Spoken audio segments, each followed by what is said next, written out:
India was the main homeland for humans out of Africa. We have very good clarity, around 95% consensus that Africa is the origin of all the humans.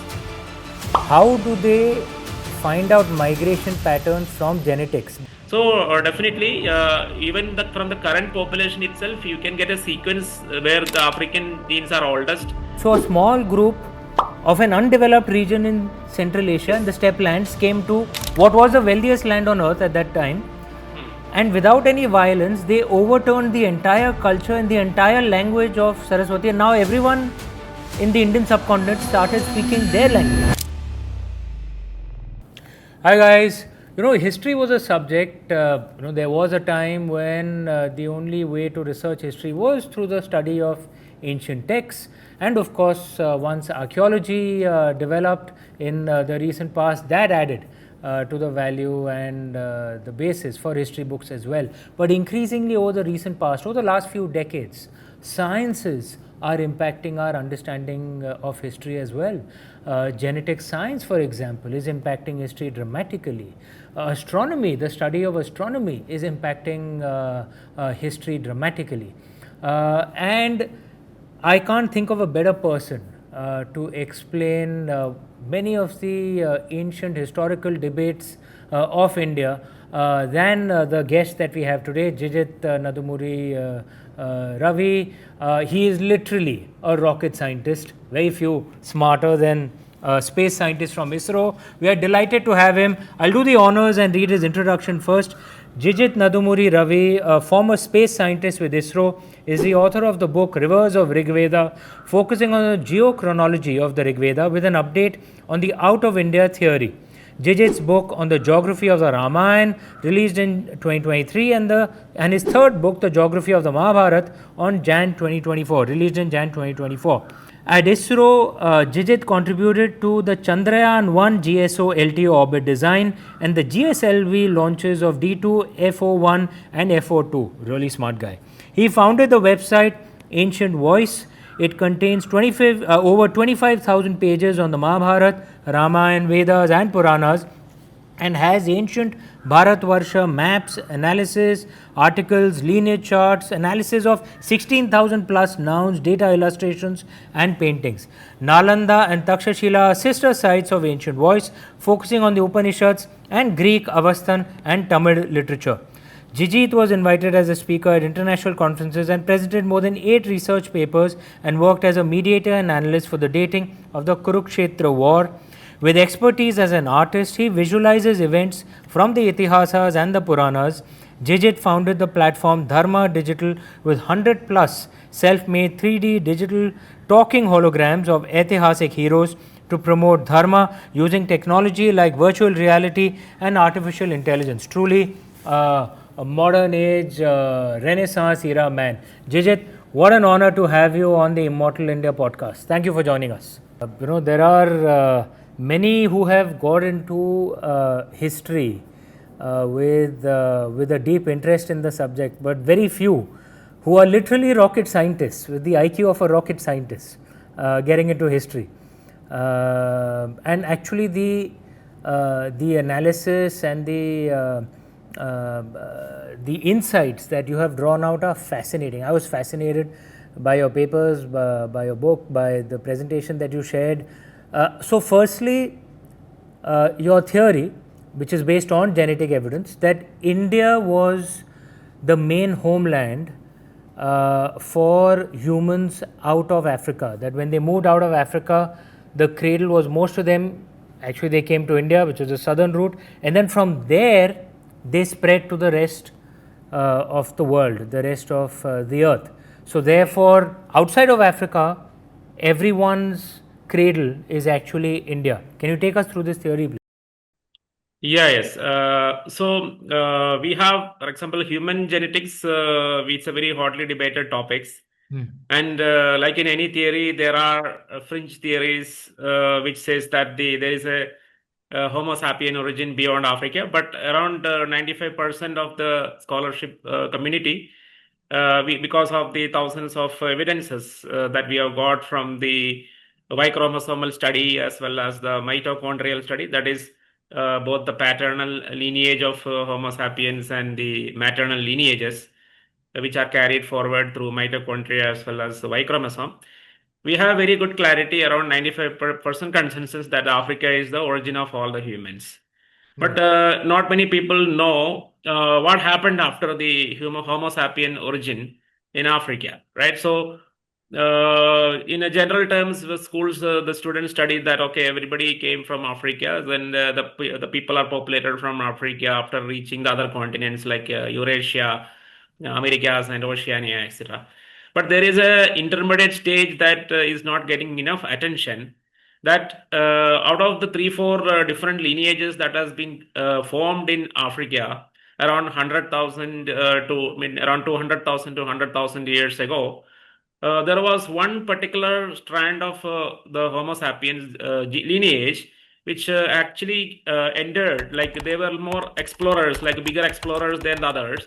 So they just came out of the Africa and traced through the Arabian Peninsula seashore. Now it is submerged, so it's not that seashore, and then finally through the Iranian shore. Again, that is submerged now. Yeah. And finally they reached India. Yeah. Jijith, I hope you don't mind in the middle. I'll just keep interrupting just to simplify for my audiences. Net, what Jijith is saying is that from Africa, because he's not questioning the theory that everyone emerged from Africa. Yes, they did. There's more than enough evidence for that. But from Africa, as the map is showing you on the video, one group of Homo sapiens emerged via the Red Sea and along the Arabian coast and along what is the Persian Sea today.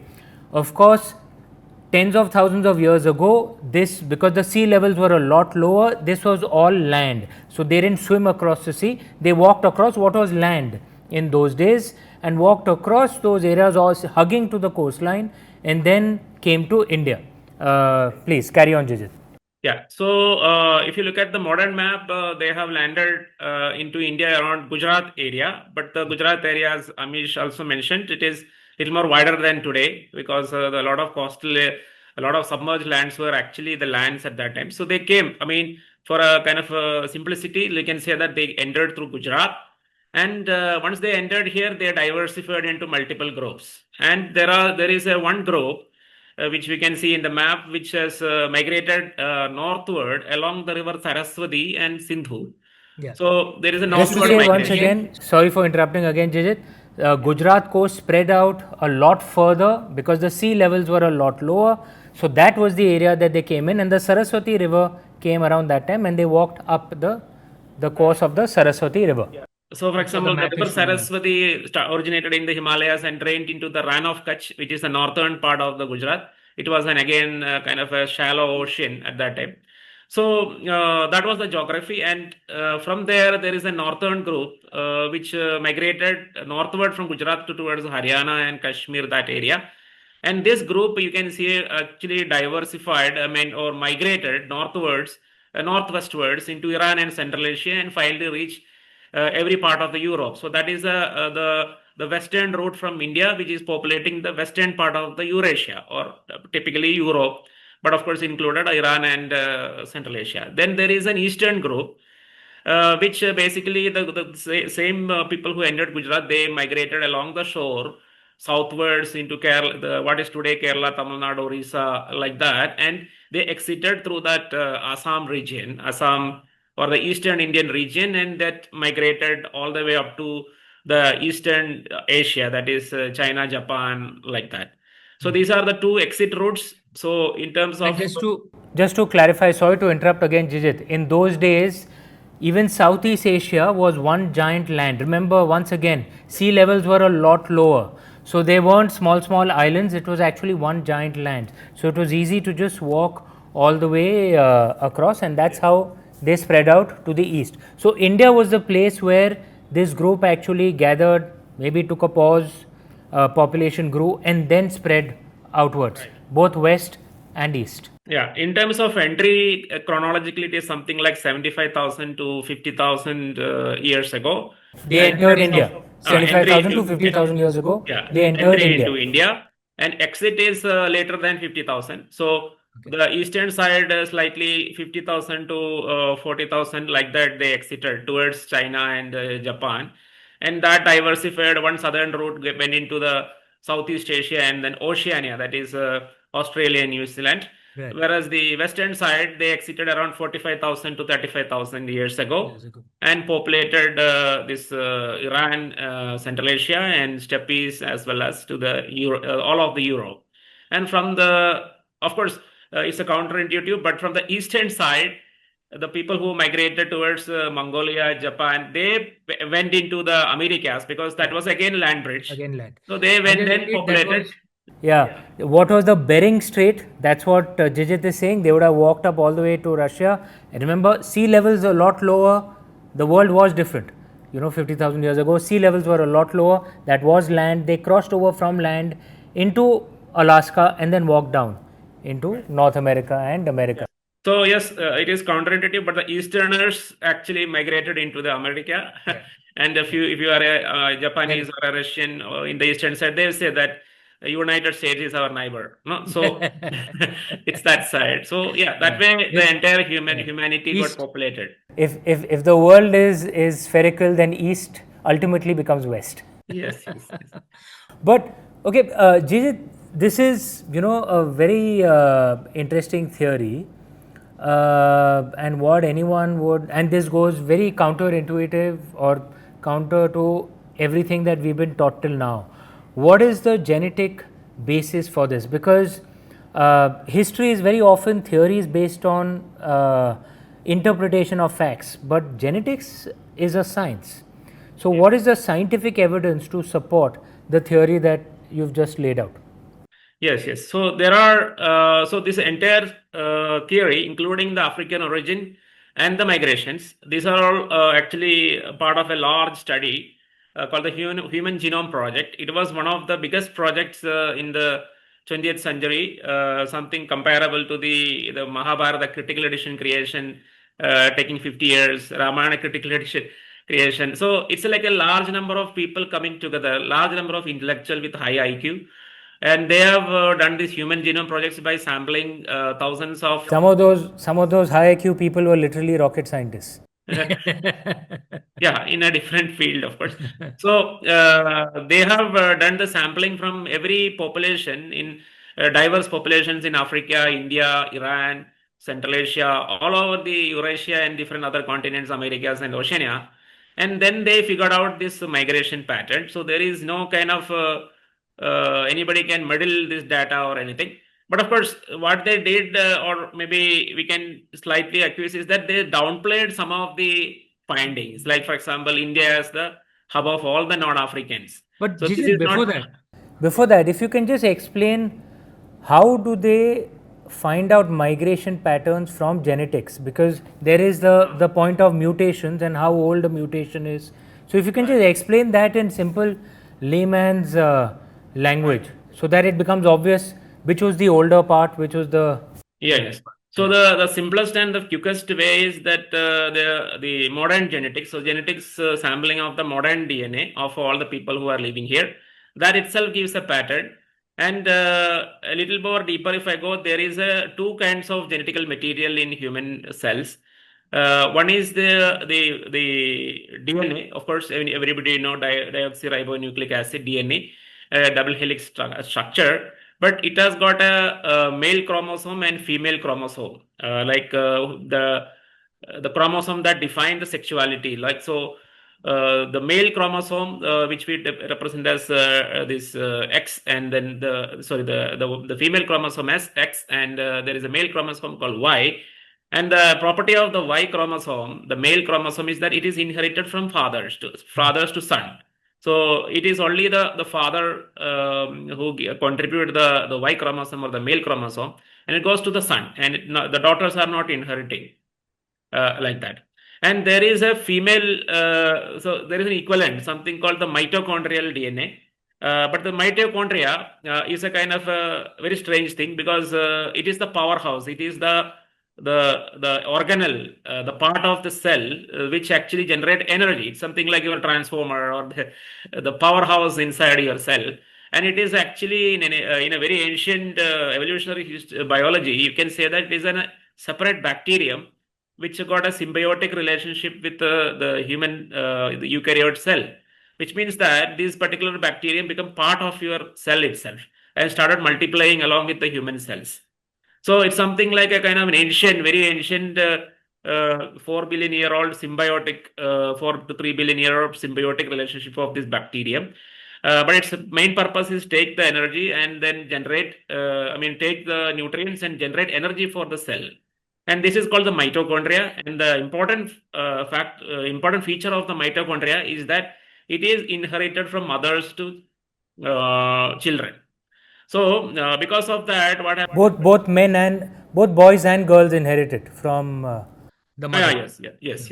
So basically, what happens? You have in our literature we have a paternal lineage and there is a maternal lineage. But in genetics, there is literally there is a maternal lineage and paternal lineage, because the genetical material which is passing on from mothers to children and then fathers to the male children. The Y chromosome is from the father to the sons. Mitochondria is from the mother to all her children. Right.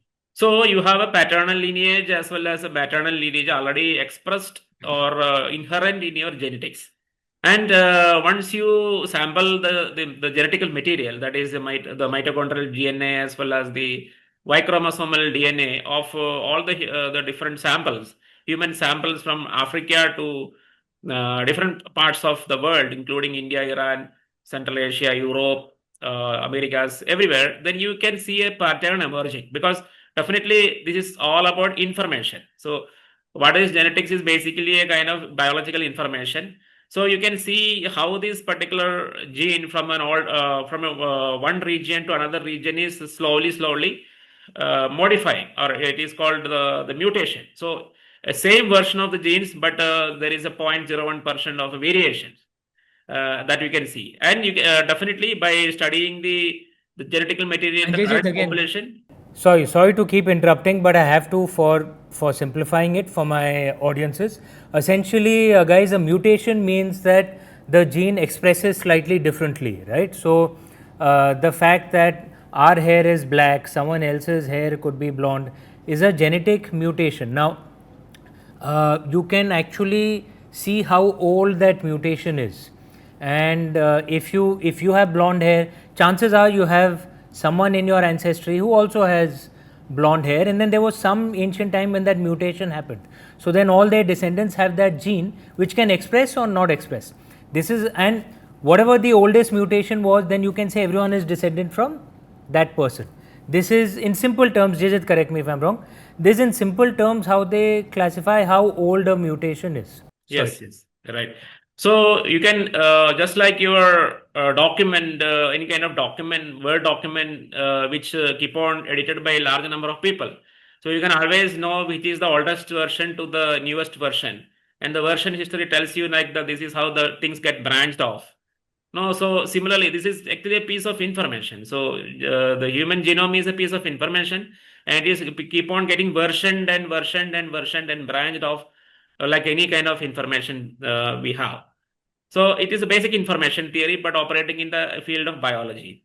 So definitely, even from the current population itself, you can get a sequence where the African genes are oldest, and then slowly you can see the Indian genes, which is subsequently the origin of or the ancestral to all the non-African genes. These are actually insights you get from the study of this migration or the gene mutations. That is. So the Indian genes are the second oldest. Yeah, second oldest, or the you can say ancestral. That is the right word to all the non-Africans. Okay. So you can say Africa is the grandmother, India is the mother. Something like that. Yeah, and this is the study about using the present generation, which is strengthened by whenever we get an ancient DNA, right? So there is a kind of basic inference is already obtained by studying the current DNA, and it is reinforced further by whenever very rare, because ancient DNA is very rare. So whenever we get an ancient DNA, like you can say that archaeological excavated ancient Homo sapien remains in Africa, in India. So this is like kind of secondary source, but it is a kind of a validator. Like you validate your patterns, the genetic migration pattern that you obtain from the current population with the ancient DNA. So whenever we get ancient DNA, it is like a gold mine for the archaeogenetics. So they will validate it. So we have this. Sorry, just again, so sorry, just to simplify, but to play the devil's advocate, because if you're saying that they came from Africa to India, largely, that south population, because there were other migrations out, but probably they didn't survive as much. So it's a southern route which survived. Africans did migrate to Europe, etc., as well directly, but those DNAs have not survived. So maybe those populations did not survive. The population that came to India survived and then became stronger, spread out. But playing the devil's advocate, this you can accept that India could be the mother and Africa the grandmother for all the non-African people around the world if you don't find Indian DNA, ancient Indian DNA among African people, because otherwise then that breaks that theory. So is that true? Yeah, largely true. But then when we have this migration, it is something like your tree branching. So you have a trunk and then there are two main branches, like that it goes.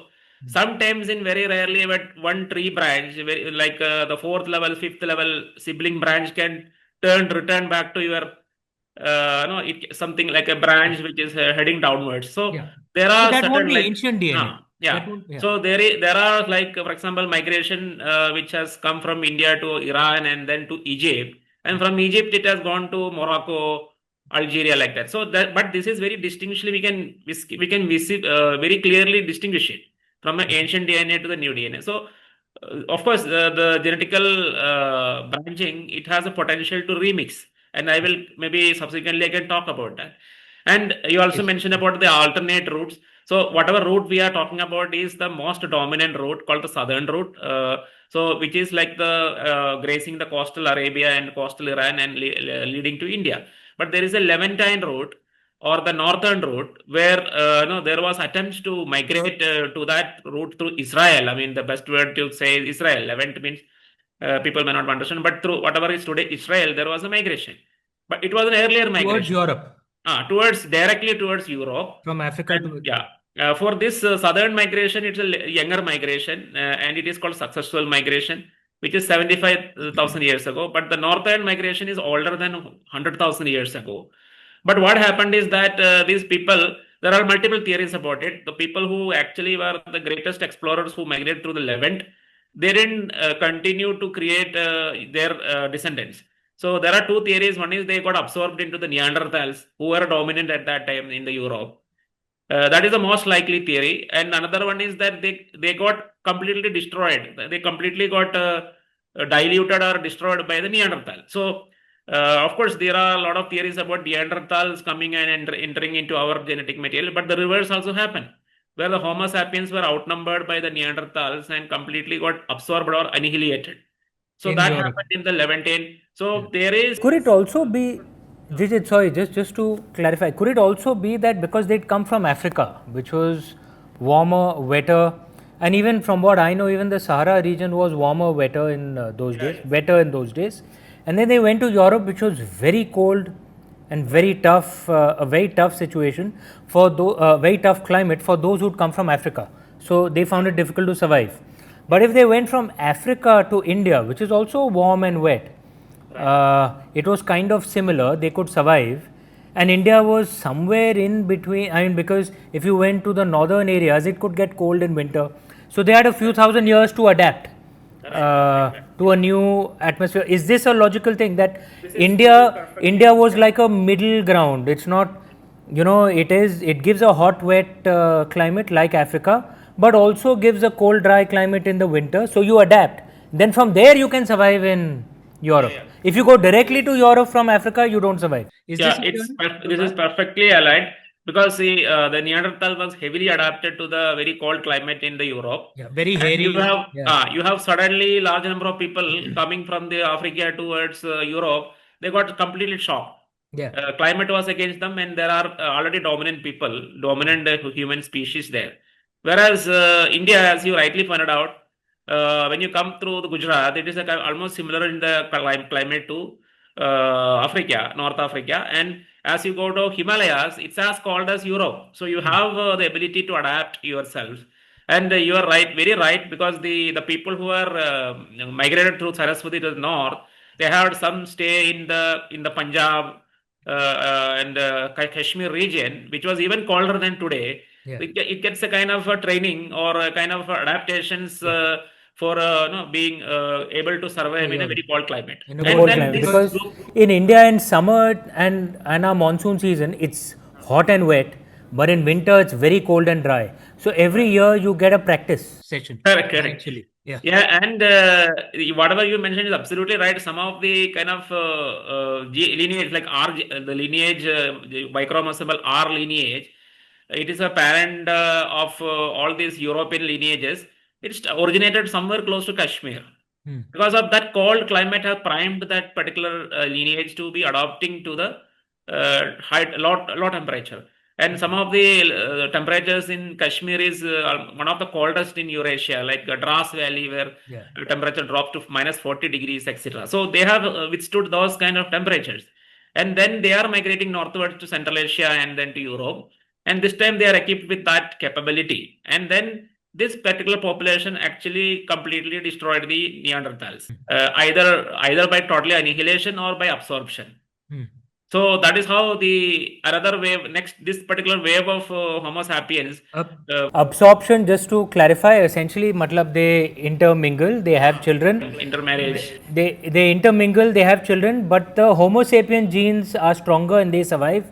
The Neanderthal genes are weaker and they don't survive. Like you see often, sometimes, there's a white skinned parent and a brown skinned parent, and the child is, say, brown skinned, then the brown skinned genetics are stronger. Or there's blue eyes and that get passed on. Whichever parent has blue eyes, had stronger genes that passed on. So that also, Neanderthals could have just been absorbed rather than killed. Yeah. So this is the kind of current conclusions of the theory. So we have, of course, for a long period of time, there was a lot of debate that Levantine route was the most stable and the most dominant. But now, current consensus is that the southern route is the most dominant route. 90% of the clarity we have on this particular, and the Levantine route died out, or it is also called the failed migration. Right. And the southern route through the India is called the successful migration. Jijith, is this the scholarly consensus among most genetic scientists now? Yes, this is already like kind of the largest study of the human genome that is the Human Genome Project. And also as of 2025, nobody have disputed this particular theory. But I would say, I will caution you that what they do, some kind of a manipulation, because according to them, what they do is, this is not to flare up the nationalism, Indian nationalism, etc. I mean, it's a very strange argument, because truth is always truth, irrespective of whether it is used for any other purpose. But they say, the researchers caution to say that the Indian region is the region where we have the ancestral to all the non-African humans. Instead of initially they use the word South Asia. I mean, of course, a lot of people have resentment of using the word South Asia.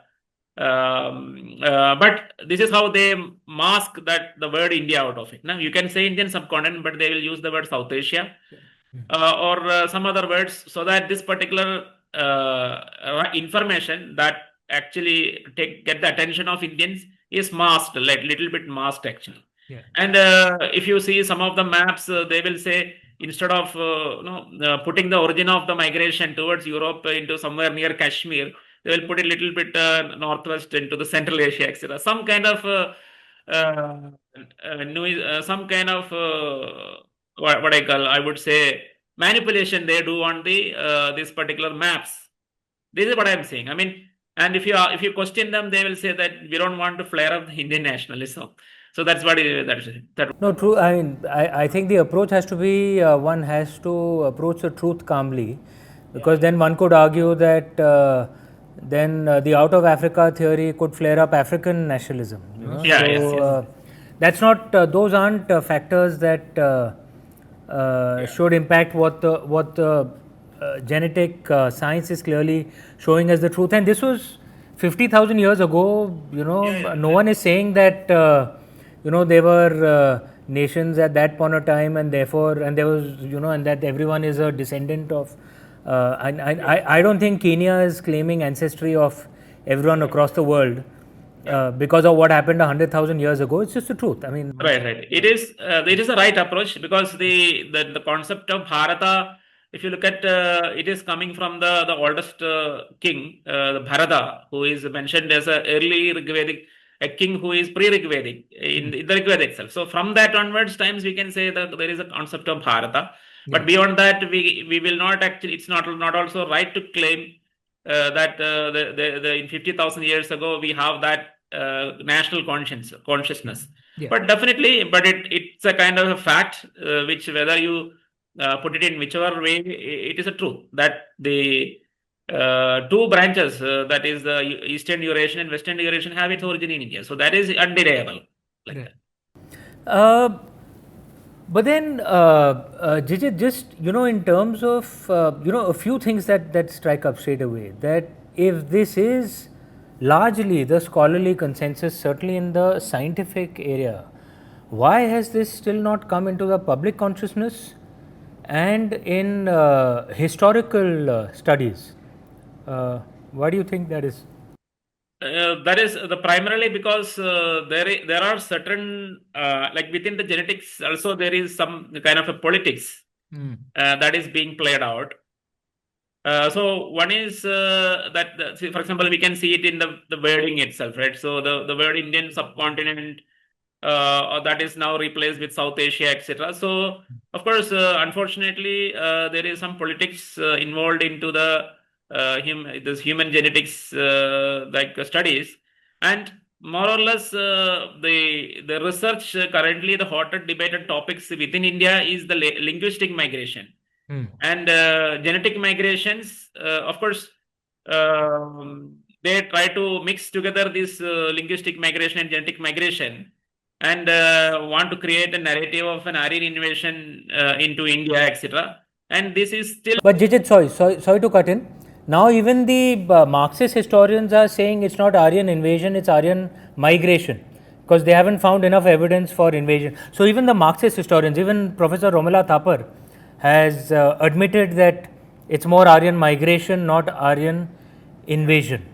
Yeah, but sorry, carry on. Yeah. So correct. And when they say Aryan invasion is turned into migration, because no evidence of violence, no evidence of so war. There itself, there is a big thing happening, because it is not a terminology change as they think. Because only in an invasion scenario, these things become true, like the Indus Valley decline because of the invasion, or only an invasion can actually depopulate. Like according to the invasion theory, large number of people came, something like a Kurukshetra, or kind of large number of people came from Central Asia and even murdered or killed all of the Indus Valley people, or displaced the remaining people into South India. This can only work in an Aryan invasion. But if it is a migration, it will never work. Yeah. So there was no violence. You haven't found evidence of violence. Yeah. So maybe the Romila Thapar and others just think that it is just a terminology change and they can get away with it. It is not true, because you don't have the force. When you say the invasion is changed into migration, you don't have any force to do any of this. Like if it is a migration, you cannot displace the Dravidian-speaking Indus Valley people. You cannot destroy Indus Valley. So both of them are off now. But this is where, mostly what happens is that some of these intellectuals have some lacuna in their mind that, and they don't really understand that when they change the invasion to migration, the plot is lost. Their entire concept is gone for a toss. And I will come to this particular point.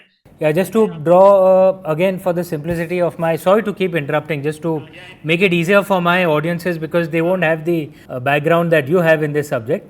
But just to give a modern day example, when Europeans went to Central America and North America, that was an invasion, because the native population was wiped out, and there is evidence of tremendous violence and destruction. both on Incas, Aztecs, and on, of course, the Native Americans in North America. That was an invasion. But say Latinos, what I call Latino Americans from Mexico, that's a migration, because there is no evidence of any violence, there's no change in the culture, they're just a few numbers adding in and adapting. So if it's Aryan migration and not an Aryan invasion, what Jijith is saying very rightly, then the native culture cannot be replaced. The native population will not be wiped out, because it's not an invasion, it's a migration. Yes. And I actually, in all my kind of similar podcast, I used to make a distinction between the genetical migration as well as the linguistic migration. So the genetical migration, as I mentioned, then you can see the chronology, right? It is like in thousands of years, like 75,000 and then 50,000, etc. Whereas linguistic migrations are actually later to 10,000 BC. Because the languages, see, of course, we have traditional belief about the Vedas are eternal, etc. But in reality, there is a well-defined chronology for the emergence of Indo-European languages. So Proto-Indo-European is origin. The origin of the Proto-Indo-European language is somewhere between 8,000 BC to 6,000 BC. So all of them later to 10,000 BC.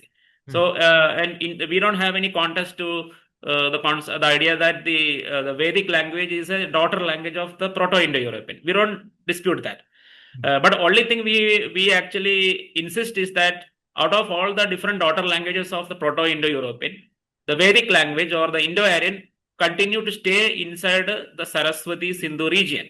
They were the dominant. They were the language, that was the language spoken by the elites or the dominant kings in the Sindhu Saraswati region. So they happen to continue in India, and other language speakers like the Avestan language, which is a precursor to the Persian, and the proto languages of the Indo-European branches, Germanic, Baltic, Slavic, and Italic, like that. There are six or seven major languages from which the other, including English emerged from the Germanic. English and German emerge from Germanic, or Slavic, from Slavic you have Russian, like that, or there is Baltic languages from the Baltic. So all the language families, they also make emerge from the Proto-Indo-European. And what we insist is this particular incidents happen along the Saraswati and Sindhu river. So Proto-Indo-European language, we can even call it, because the terminology upset many people. So Proto-Indo-European, instead of using the word Proto-Indo-European, you can call it Saraswati language. It's very simple. So it is a language native to the Indian region. And what is the logic to back this? That because the language root people, separate from the genetic root people, say that the oldest Proto-Indian Indo-European languages come from Central Asia, from the steppe lands, and not from India. They insist, because that of course fed into the German and the British Raj race theories at that time, that it was the white people who came up with that language, because how could brown-skinned people come up with such a language? But you're saying that Proto-Indo-European actually emerged on the Saraswati river. What is the logic for it?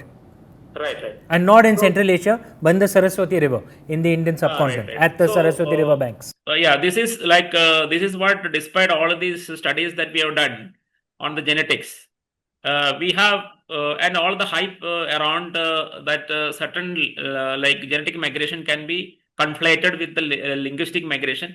Still now, there is no evidence to connect a language with a genetic migration. This is an arbitrary connection. Like a particular group of people came from Central Asia to India, so they must be bringing the language also with them. This is a idea which has no proof. Nobody has proved it. That is the problem. Jijith, just for your consideration, like there's this principle called Occam's razor. The simplest explanation is usually the likeliest explanation.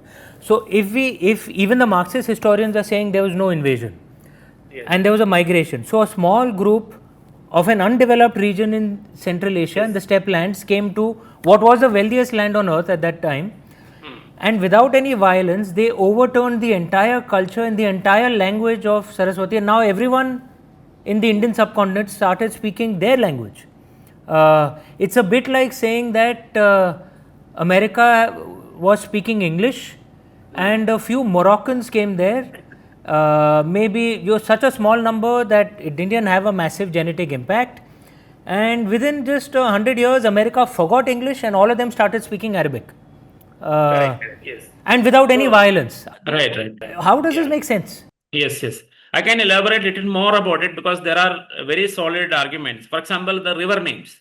If you look at the American invasion, even the entire language changed into English. Though whatever the new European came in America, they still have the river names, major river names, actually Native American names like Mississippi. All these things are Native American names. But then correspondingly, if the Aryans brought the Sanskrit language from Central Asia, then all your Rigvedic river names should be in Dravidian, like Varapura, Periyar. No, we don't see that names inside in the Indo-Gangetic plain. Whatever river names we have is like Ganga, Yamuna, Saraswati, Parishni, Asikni, Vitasta, Vibali, Marudvridha, Sushoma, Arjigiyas, then Sindhu, then Kubha, that is Kabul river. Like that, every river name is Sanskritam names. So, if it is a Dravidian speaking area, then all these river names should be in Dravidian. And even if you write a new literature like Rigveda from the incoming language, so for example, I am assuming that for the argument's sake, I am saying if the Sanskritam is an incoming language, they cannot replace the river names. They should still use the river names like Dravidian river names like Varapura, Periyar, the Kaveri, or some kind of river names which are very clear by pronunciation. It should look like Dravidian, but it's not the case. Everything is in Sanskritam, which means Vedic Sanskritam was minimum for spoken in that area. At least minimum 4000 BC onwards, the Vedic Sanskrit should be existing there. Only then the native river names will become rendered in that particular language. Only in a native language, the native river names will exist.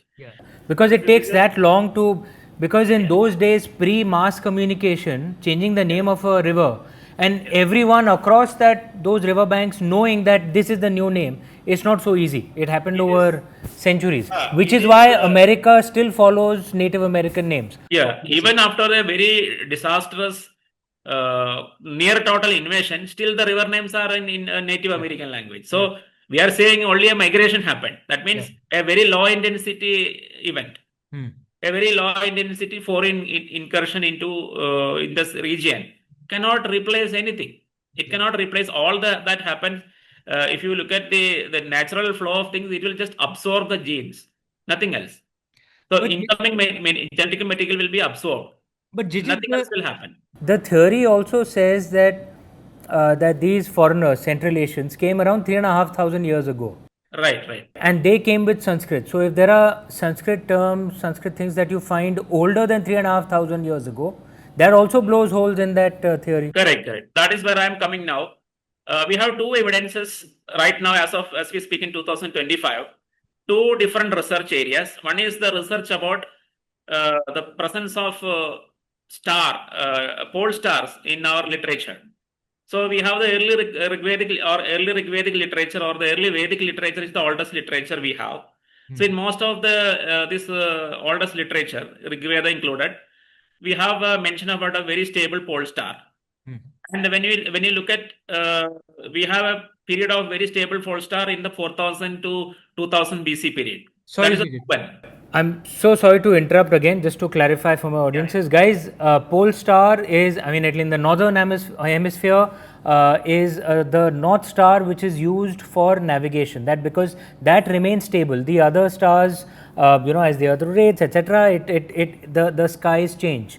But that pole star is used for navigation, and in ancient times it was always, even now of course it is always stable, but because of Earth's precession, I'll let you get into that to explain it in more detail.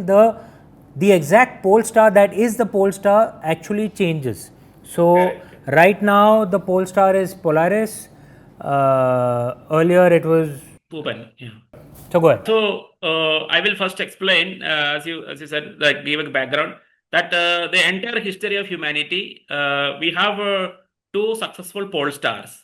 which are like very stable, and we can be considered as the North Pole star with no deviation. So because when the Earth is rotating, the sky is apparently rotating in the opposite direction. You can see that experience, anybody looking in the sky. And there is a particular star which is very close to the celestial North Pole. That is the place where there is zero rotation. That is like 0 degree to the celestial North Pole. And it is a very random process. People think that no, by design there should be a pole star. No, it is not like that. Due to the precision of the equinox, which we can detail later, a particular pole star come and sit into that particular point, and it is very random. There is no guarantee that there should be a pole star. So we have two situations. One is sorry. I'll just should you clarify precession as well for the people, that the Earth wobbles a bit, so that they can get that too. Then we can get back to the pole star. So precession is like the Earth axis is tilted by 23.5 degrees, but it is not a constant. It is like a spin top. This particular axis, the axis of rotation itself rotates. So Earth is rotating in its axis, but this axis itself rotates, and one rotation is around 25,000 to 26,000 years. Within that 25,000 years, one revolution is completed.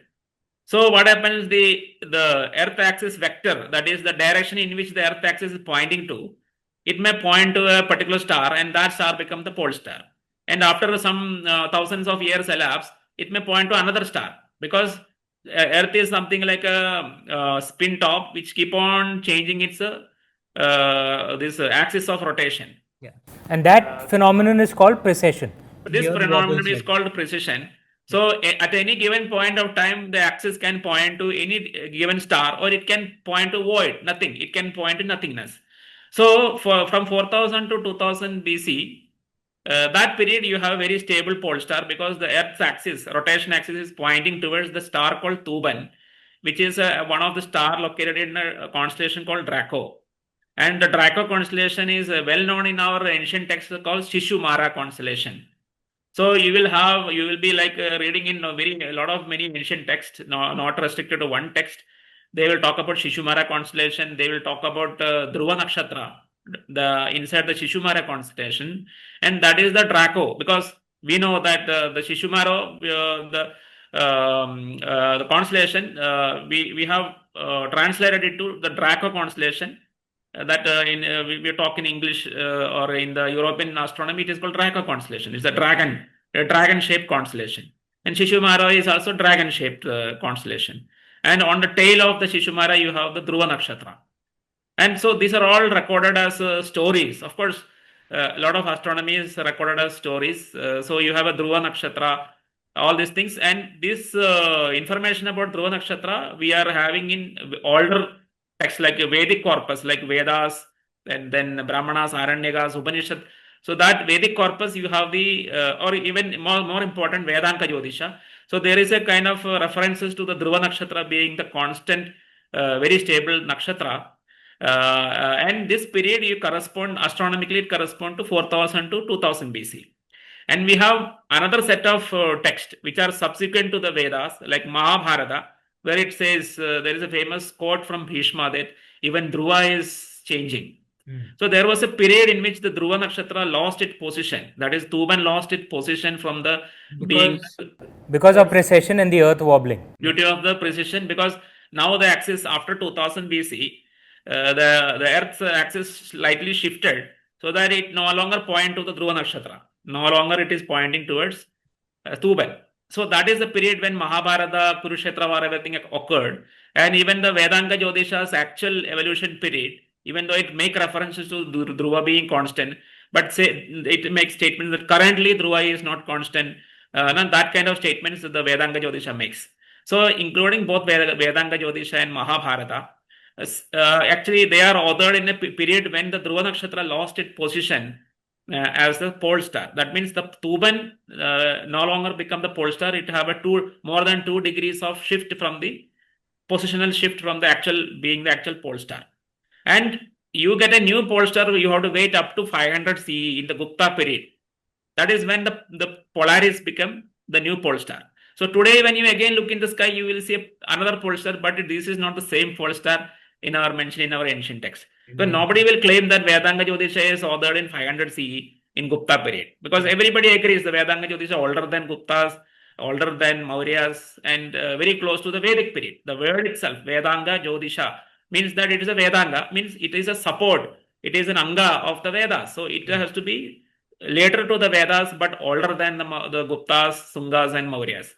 That means there is unexplainable. I mean, the conclusion should be that you can't escape from the conclusion that Vedanga Jyotisha and text older than that is referring to Tuban. It cannot refer to Polaris because it is only 500 CE.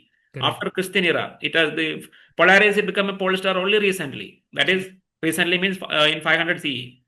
So you have this textual history about astronomy which is recorded in our ancient texts, which means that anyway nobody will dispute that Vedanga Jyotisha is authored in Sanskritam. So that means Sanskritam or the text which is authored in Sanskritam exists from minimum from 4000 BC onwards.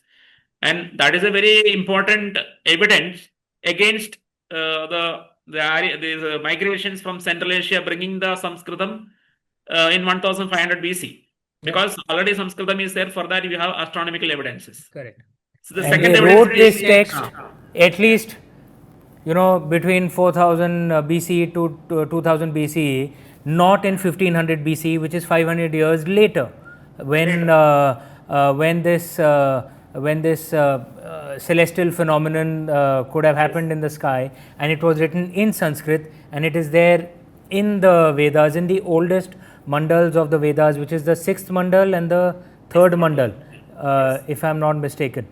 So clearly, Sanskrit was in India describing the rivers of that time, at least 2000 BC, which is at least 4000 years ago, probably 6000 years ago. This itself puts paid to the language theory as well. Right. So we have, I actually, what the data I put is that from minimum from 4000 BC onwards, Sanskritam is speaking. Because from 8000 to 6000, we can call it as an era of Proto-Indo-European, and 6000 to 4000 is the diversification of daughter languages. So we say minimum 4000 BC onwards, Sanskritam is spoken. And there is a second evidence is the decipherments. That so people only know about one individual called Yajnadevam, but this particular decipherment I am following it for a long period of time. Even before Yajnadevam, the another disciple of Iravattam Mahadevan, that is Steve Bonta, he has also very early, at least for 10 years, he is saying that it is a Sanskritam, that the Indus script is encoding Sanskritam, because it is encoding a non-agglutinative language, because Dravidian is an agglutinative language. I don't want to explain the details. In simple terms, if you could just say non-agglutinative. Yes. So in the Dravidian, the verbal formation is like the verb will retain its what do you call it? Its morphology. I mean, it's a little bit involved. I have to speak in Malayalam like and this is in this the verbs are actually something like building blocks. Verb is retaining its what do you call the morphology will not change, but it doesn't get mixed into the noun. So unlike it doesn't get mixed. The vibhaktis will not actually transform the verb. Whereas in the Sanskrit it transforms. The vibhaktis can transform the verb actually. Correct. So you can say Amish walked. It will not become Amish walk. It won't become one word. It will be two different words. Please correct me if I am wrong. Correct. Verb remains separate from the noun. Whereas if you in Sanskrit or even in Marathi, things actually they are all fusional. They get fused. The verb and the thing and the noun can get fused. Yes. Which Sanskrit has. Yes. For example, this vibhaktis of Rama, like this Ramasya, which means Ramasya means of Ram. Ramabhya, Ramasya, like that. The nouns are changing. Similarly, the verb also transforms. Correct. So the verb transformation is because of we call it as a fusional language. Okay. Because you don't use for example, for a plural you have a different verb. For a singular you have a different verb. Then dual number you have a different verb. So verb forms keep on changing for a number as well as gender. That is the attribute of fusional language. And that attribute you can see in the Indus Valley script. So that means it is encoding a fusional language like Indo-Aryan. And in Dravidian language, you are supposed to maintain the verb irrespective of the number and the gender, like whether it is male or female. So in that sense, is Dravidian similar to English in that sense? That because in English yeah, the in verb and the noun always remains, they don't get fused.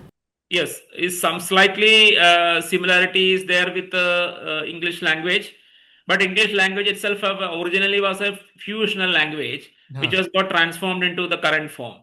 So of course that English is a very, very least highly evolved language. It's a very young language. That is the reason why we can't, Englishmen cannot recognize old English spoken 500 years ago. But of course, the Indo-Aryan or most of the Indo-Aryan, Indo-European languages are fusional in nature.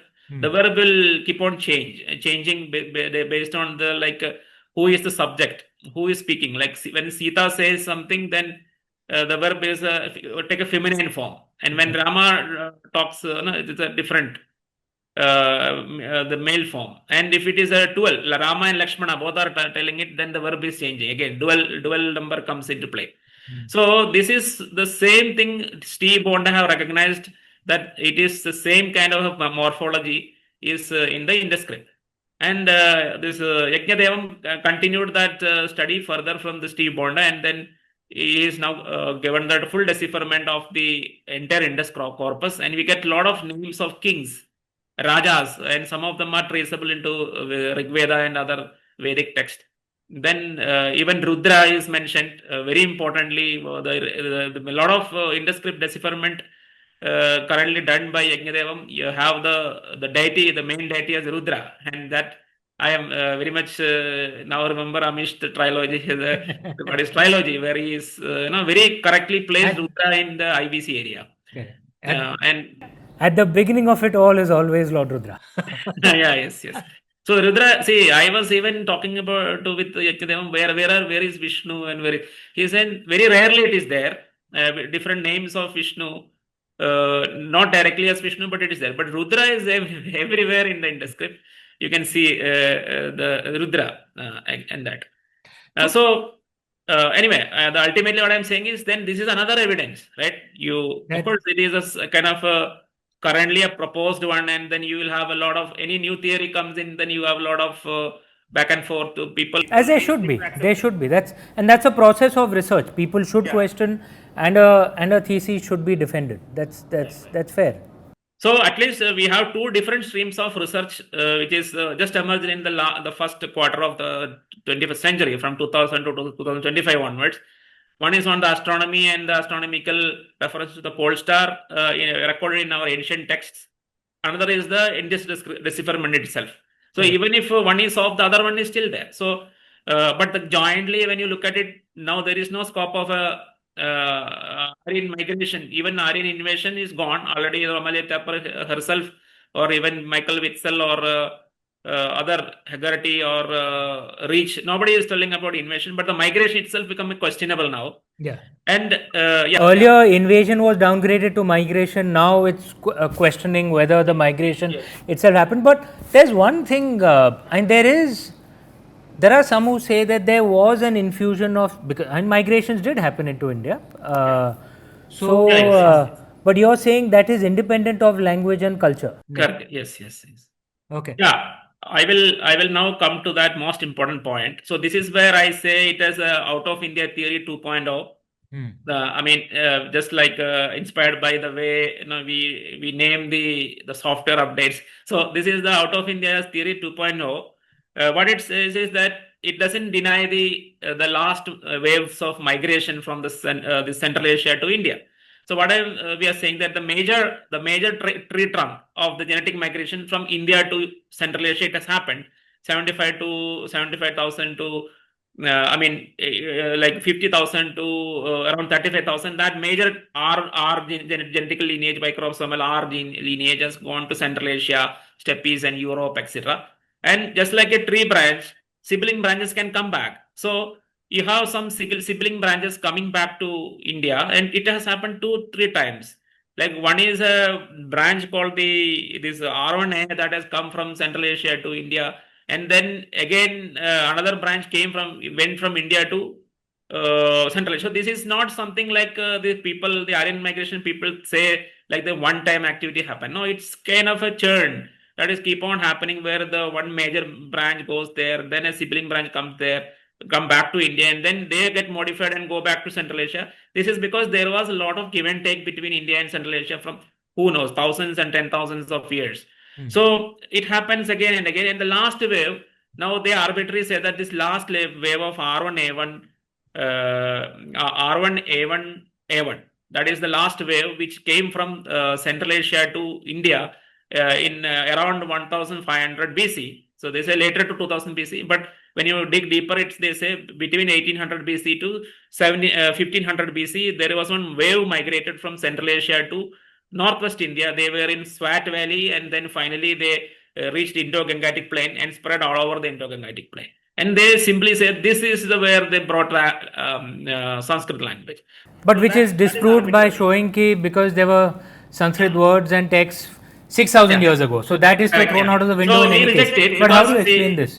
Because of two other studies, we reject that they brought any kind of Sanskrit language as a new language to India, because Sanskrit was already there from 4000 BC onwards in India. At the minimum. They brought only genes. Yeah. And so they got the latest, the Central Asian genes came into India. And when I look at it, my lineage, my chronology, which I like your personal. Three of my books, Rivers of Rigveda, Geography of Ramayana, and Geography of Mahabharata, it strike me like between 1800 BC to 1500 BC means I have seen it in my Geography of Mahabharata, where it mentioned that there was a large number of Cambodians and Rishigas who actually invaded or even migrated into the Indo-Gangetic Plain because the Kuru kingdom weakened. The Kuru kingdom became weak after Kurukshetra war. Then you have a great king Yudhishthira, and after that they also, Sri Krishna's this Dwaraka got submerged. So Vedavyasa said, no, your time is up now. You have to leave the world and give the kingdom to your descendants. So Yudhishthira gave the kingdom to Parikshit, and they went to Vanaprastha. And then Parikshit was a very strong king, so he ruled for some time. And another strong king, Janamejaya. And Janamejaya also ruled very dominant. He was even conquering up to Takshashila, etc. After Janamejaya, there are no big rulers. You have Shataniga and Ashwamedha Datta, and then the subsequent kings were not very powerful. So during that period, the hordes of people from the northwest, and primarily mentioned as the Kambojas and Rishigas, and even the Abhiras also can be considered as one of them. So these people came and occupied these lands which were dominated by the Kurus and the Panchalas. And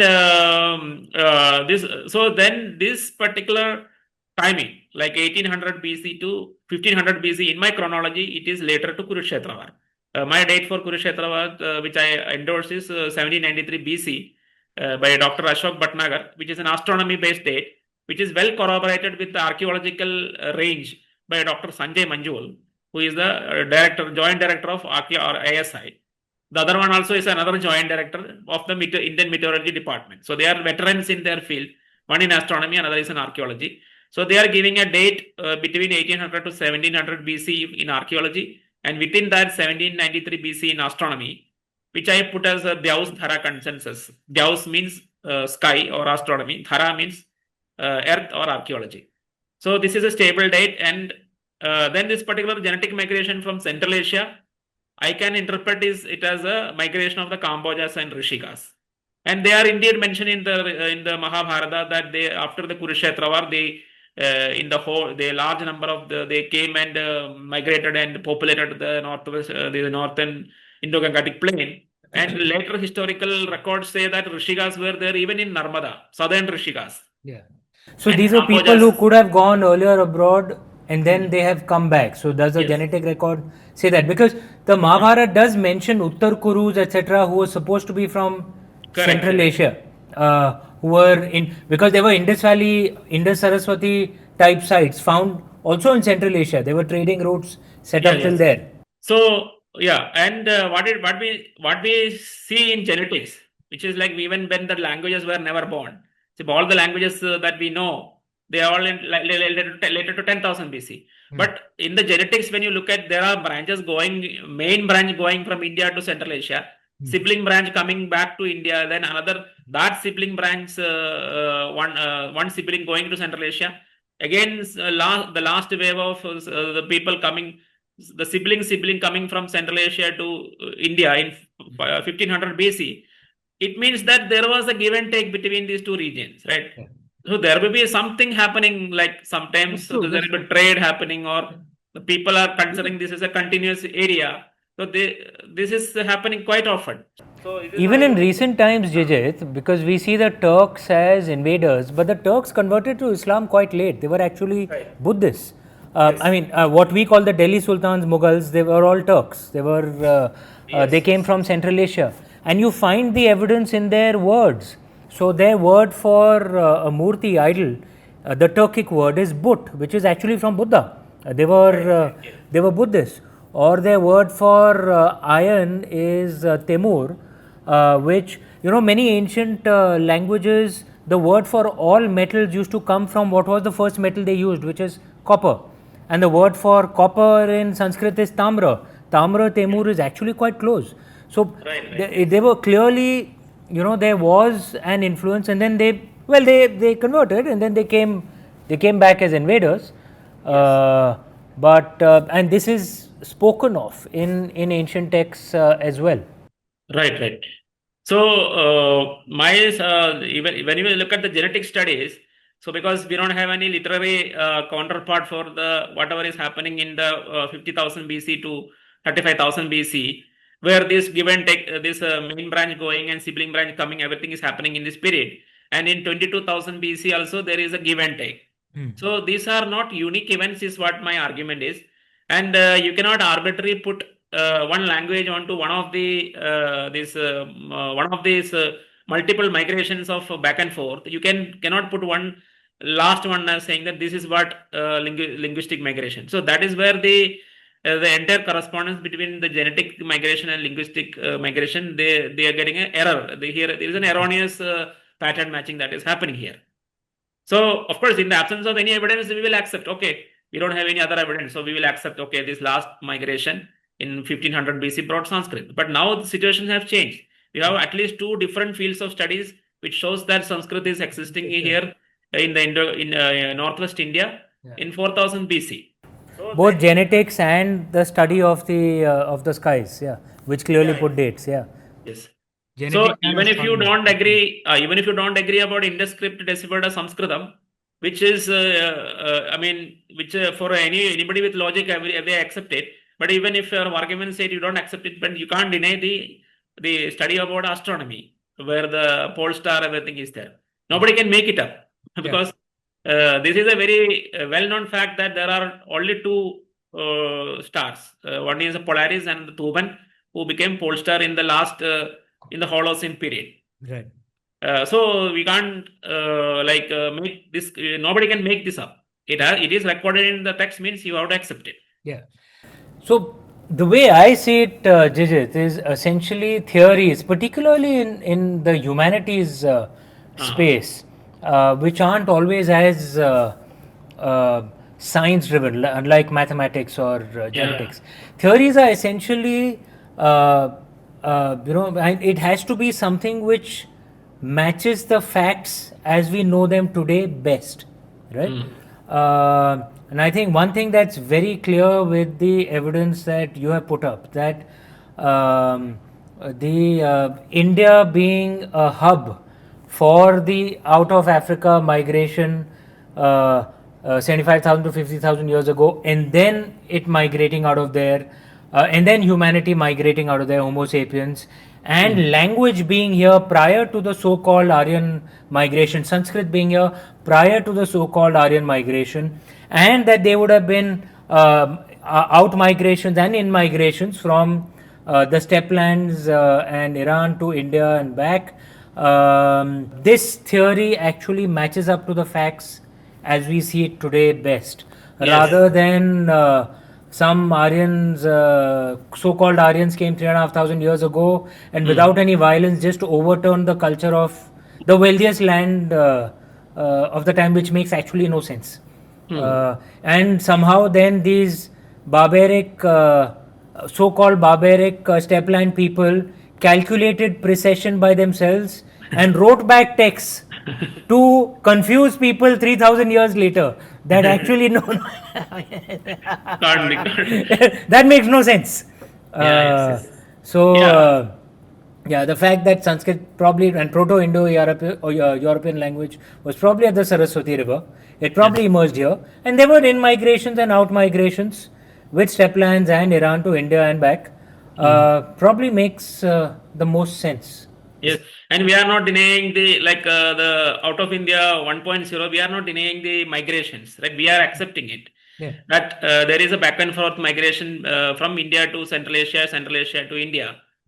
And that was keep on going on from 45,000 years ago towards as late as 1500 BC. So we are not denying that, and we have an explanation for it.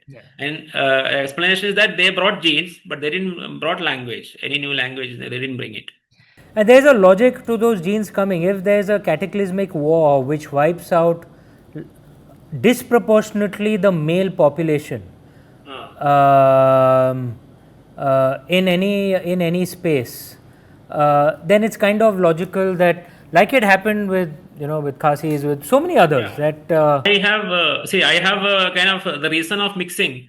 I can explain it without any wars or anything. It's just as simple as like you have a kind of love marriages, etc. Because you can see this same mixing you can see even from southern part of India towards middle central India. So it's a kind of smooth gradient from South India onwards to the North India. So if you have to explain the mixing with war, how many thousands of wars should have happened? It's not that. It's just like you start liking your neighbor, and then you decided to have a marriage. You decided to become a couple. Okay. Jijith, I think this is a perfect place to end it, because love is more powerful than war in intermixing. Yes. Okay. No, wonderful. I think this has been a fascinating episode. Thank you so much. You've given us tons of time, and I think this really is an episode that I'm sure our viewers will really enjoy. It's been educational, it's been fun, and it's but educational in a simple way that most people can hopefully understand. Thank you so much, Jijith. If people want to follow you and follow your work, read your books, if you want to recommend where they can. And yes. So I have now authored 3 books: the Rivers of Rigveda and Geography of Ramayana and Geography of Mahabharata. You can see in the background. And the Mahabharata, as everybody knows, I can't stop into one book. It's become 2 volumes. So it is now total 4 books available in Amazon. And it's distributed in such a way that it's available in all the countries. The language, and currently it is in English, but I am trying my best to translate into different languages. There are a lot of requests came for Hindi and other languages, but currently in English, but in all format like ebook and print, hard copies, paperback and hardcover. So in all format, it's available through Amazon distribution all over the world. In any country, it should be available. And you can follow me in Twitter and in Facebook and LinkedIn also. These 3 platforms I use quite often. But I'm not very popular in Twitter, but a little bit following in the Facebook with around 60,000 followers, etc. Like that. Jijith, I'm sure there'll be many more following you after this episode.